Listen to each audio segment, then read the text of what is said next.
Pernah nggak sih kamu punya ide yang keren banget, tapi pas mau ngomong di depan banyak orang, malah bingung gimana cara nyampainnya? Tenang aja, hari ini kita akan bongkar tuntas semua rahasia seni pidato. Mulai dari milih gaya yang paling kamu banget, sampai gimana caranya ngomong yang bisa bikin orang terkesan. Nah ini nih yang sering banget kejadian. Jantung rasanya mau copot, tangan dingin, keringetan pas mau ngomong di depan umum. Bener kan? Kamu nggak sendirian kok. Rasa takut ini tuh wajar banget. Tapi kabar baiknya, ini bukan takdir. Ini tuh tantangan yang bisa kita taklukkan bareng-bareng. Kalau kita lihat definisinya dari KBBI, pidato itu ya simpelnya cara kita ngungkapin pikiran ke orang banyak. Cuma itu. Jadi kalau kita lihat dari sudut pandang ini bukan lagi soal ngelawan rasa takut. Ini soal belajar sebuah skill, sebuah keahlian yang ada strukturnya, bisa dilatih, dan pastinya bisa dikuasai sama siapa aja. Termasuk kamu. Oke, ini dia peta perjalanan kita hari ini. Pertama, kita bakal cari tahu gaya pidato yang paling cocok buat kamu. Terus, kita bangun fondasinya biar kuat. Habis itu, kita poles dikit pakai kata-kata yang pas. Dan kita kasih nyawa dengan olah vokal. Terakhir, kamu bakal siap buat nemuin suara kamu sendiri. Yuk, kita mulai. Oke, langsung aja kita masuk ke bagian pertama. 4 metode pidato. Ini langkah yang paling dasar, yaitu memilih gaya kamu. Kenapa?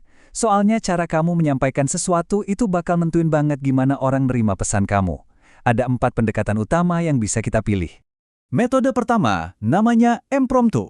Coba bayangin deh, kamu lagi di sebuah acara. Tiba-tiba MC-nya nodong, ayo dong kasih sambutan sedikit.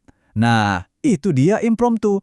Benar-benar mendadak, spontan, tanpa persiapan naskah sama sekali. Semuanya ngandelin improvisasi. Plusnya, pidato kamu jadi terasa jujur dan apa adanya. Tapi, risikonya juga gede.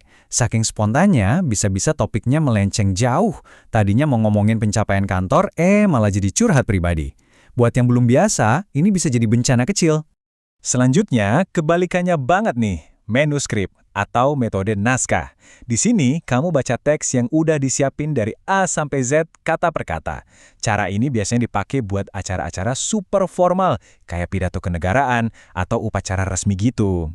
Enaknya, metode ini aman banget. Semua poin penting dijamin tersampaikan, nggak ada yang kelewat. Tapi ya gitu, jadinya kaku gangat. Mata kita fokus ke kertas, bukan ke audiens. Akibatnya, pidatonya jadi kerasa dingin dan kurang ada nyawanya. Berikutnya, metode yang paling nekat. Namanya memoriter, alias hafalan. Jadi, kamu tulis naskah lengkap, terus kamu hafal mati semua kata-katanya. Tujuannya sih biar kelihatan keren, seolah-olah ngomong lancar tanpa teks sama sekali. Tapi risikonya, gede banget. Kalau berhasil, emang kelihatan profesional dan terkontrol banget. Tapi, ada yang namanya blok panggung. Pernah ngalamin? Itu loh, momen ketika kamu di atas panggung dan tiba-tiba semua hafalan hilang gitu aja. Nah, ini dia bahaya terbesarnya. Taruhannya antara tampil sempurna atau gagal total. Dan yang terakhir, ini nih, metode yang sering jadi andalan banyak orang. Ekstemporan. Ini tuh semacam jalan tengah yang pas banget. Kamu ngehafalin kata per kata, tapi juga nggak maju tanpa persiapan sama sekali. Kamu cukup siapin poin-poin utamanya aja sebagai panduan. Nah, ini metode yang paling fleksibel. Kamu bisa tetap terstruktur, tapi juga bisa berinteraksi dengan audiens secara spontan. Makanya para pembicara jago sering banget pakai cara ini. Minusnya, ya butuh jam terbang. Perlu sering-sering latihan biar makin luwes dan makin jago. Oke, kita rangkum cepat ya. Impromptu itu soal spontanitas, tapi risikonya berantakan. Manuskrip itu aman terkendali, tapi risikonya katu. Memoriter itu kelihatannya keren, tapi risikonya lupa total. Dan ekstemporan, ini yang paling seimbang, tapi butuh latihan. Nah, dari sini, kira-kira kamu tim yang mana nih? Oke, setelah kita milih gaya, sekarang waktunya kita bangun kerangkanya. Ini bagian kedua, gimana caranya bikin struktur pidato yang kokoh. Percaya deh, fondasi ini penting banget, mau kamu pakai metode yang manapun. Gampang kok, setiap pidato yang hebat itu pada dasarnya cuma punya 3 bagian. Pembukaan yang langsung nendang, isi yang berdaging, dan penutup yang bikin orang ingat terus sama pesan kamu. Anggap aja ini resep dasar yang universal buat pidato apapun. Pembukaan itu krusial banget. Ini adalah kesempatan pertama dan satu-satunya buat mengunci perhatian audiens. Jadi, mulailah dengan salam, sapa orang-orang penting, ucapin rasa syukur, terus kasih sedikit bocoran atau pengantar yang bikin mereka jadi penasaran. Sekarang, kita masuk ke jantung pidatonya. isi. Disinilah kamu sampaikan poin-poin utama kamu. Kalau bisa, dukung pakai data atau fakta biar lebih meyakinkan. Tapi yang paling penting, kenali audiensmu. Gaya ngomong ke teman-teman seangkatan pasti beda kan sama presentasi di depan direksi? Jadi, relevansi itu kuncinya. Nah, pidato yang keren harus ditutup dengan keren juga. Jangan sampai anti klimaks. Caranya? Rangkum lagi poin-poin pentingnya, tinggalkan sebuah pesan atau harapan yang kuat, dan tutup dengan sopan. Kesan terakhir inilah yang biasanya paling nempel di kepala audiens.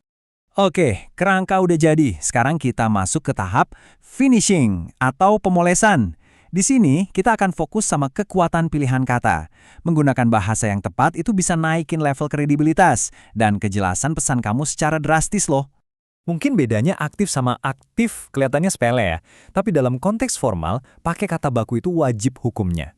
Ini bukan cuma soal benar atau salah, tapi ini soal menunjukkan kalau kamu profesional dan menghargai audiens yang hadir.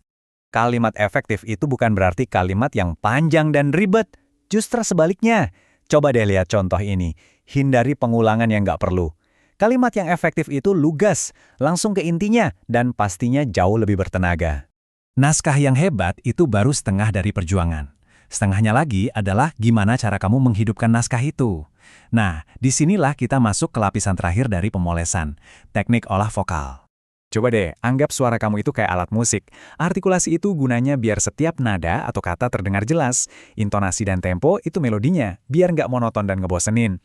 Volume itu dinamikanya, kapan harus kencang, kapan harus pelan. Dan jeda, wah, jeda yang pas itu bisa bikin sebuah kalimat jadi powerful banget. Oke, sekarang siap-siap ya. Ada fakta yang mungkin bakal bikin kamu kaget. Angka 55%. Menurut penelitian, sebesar itulah kontribusi bahasa tubuh terhadap dampak pesan kamu. Artinya apa? Cara kamu berdiri, ekspresi wajah, gerakan tangan, itu semua seringkali berbicara jauh lebih keras daripada kata-kata yang keluar dari mulut kamu. Penting banget kan? Wah, kita udah ngebahas banyak banget ya. Dari milih metode, bikin struktur, sampai olah vokal dan bahasa tubuh. Sekarang kita sampai di bagian terakhir, langkah kamu selanjutnya. Setelah tahu semua teori ini, terus apa yang harus kamu lakuin? Jadi, ingat ya langkah-langkahnya. Pilih metode, bangun struktur, poles bahasa, dan latih penyampaiannya. Tapi kalau ada satu hal yang paling penting dari semua ini, yaitu nomor 5, terus berlatih. Ingat, pembicara hebat itu dibuat, bukan dilahirkan. Ini adalah skill, dan kuncinya cuma satu, latihan, latihan, dan latihan. Sebagai penutup, aku mau lempar pertanyaan buat kamu. Dengan semua bekal yang udah kita bahas, metode pidato mana nih yang bakal kamu latih pertama kali? Mau langsung coba tantangan impromptu yang mendebarkan, atau mulai dari ekstemporan yang lebih seimbang? Apapun pilihanmu, yang penting adalah ambil langkah pertamamu hari ini. Karena suaramu itu berharga dan layak untuk didengar. Terima kasih.